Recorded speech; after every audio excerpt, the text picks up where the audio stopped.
For a moment, the room felt suspended in time, quiet, still, almost sacred. Not because something dramatic was happening, but because something real was happening.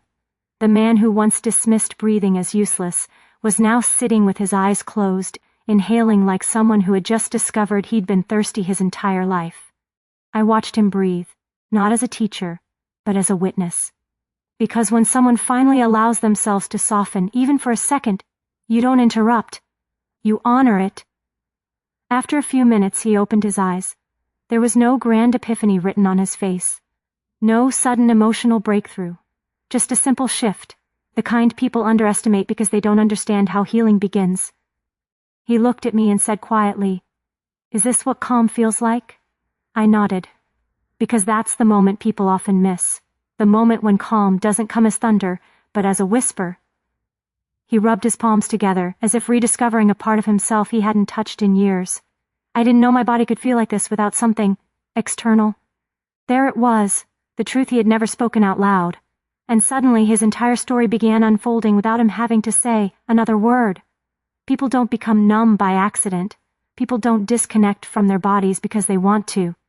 People don't seek escape unless they are running from something they were never taught to face. He wasn't weak. He was overwhelmed. He wasn't irresponsible.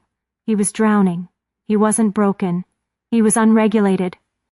And nobody had ever taught him how to breathe. Not in the way that creates space for survival. I leaned forward and said, "Breathing doesn't erase pain. It creates room for you to process it without collapsing under its weight." He looked down at his hands, a gesture I recognized. The gesture of someone realizing they've been fighting their entire life in an armor that was never designed to protect them, only to exhaust them. He took another breath, deeper this time, more intentional. Not because I told him to, but because a part of him wanted to.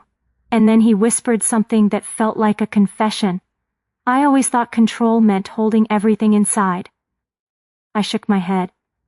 No. Control is being able to stay present without drowning.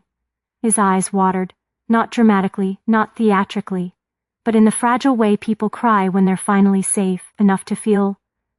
He blinked quickly, trying to hide it. I didn't comment. Some tears don't need acknowledgement, they need space. He cleared his throat. "You know, I don't usually let anyone see me like this." I smiled gently. "You think breathing made you weak. It didn't. It made you honest." He looked away, but I could tell he heard me. He felt the truth of it in his chest, right where the breath softens the hardest memories. And then I shared something deeply important. Most people live their entire lives tense, braced, armored. They think anxiety is their personality. They think stress is normal. They think exhaustion is destiny. You're not alone. You're just finally listening. He closed his eyes again, and this time he asked, "Can we try the technique again?" We inhaled together, not as teacher and student, not as skeptic and believer, but as two humans learning how to inhabit their own bodies again. In. 4 seconds. Hold. 2 seconds. Out. 4 seconds. A square of breath. A frame of safety. A boundary that the world couldn't cross. After a few cycles, he said something that struck me deep. "I can feel my heartbeat. I haven't felt that in years.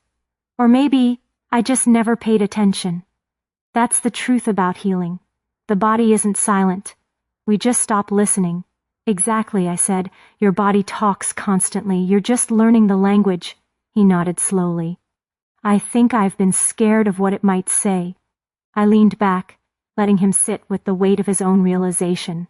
"We all are," I said, "but breath makes it survivable." He looked up at me, and for the first time since I met him, I saw something new in his eyes. Not fear, not doubt, not skepticism.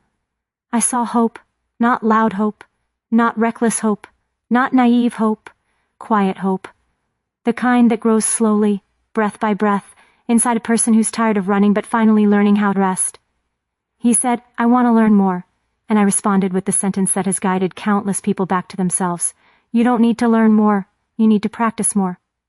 Because knowledge isn't what heals us. Consistency is, presence is, breath is, and right there, in that small room, something changed, not just in him, but in me too. Every person who learns how to breathe again is one less person running from their own life. One more person stepping back into their own power. One more human reconnecting with their own humanity. And that is how healing spreads, not through lectures or theories or pressure, but through breath. Simple, ordinary, revolutionary.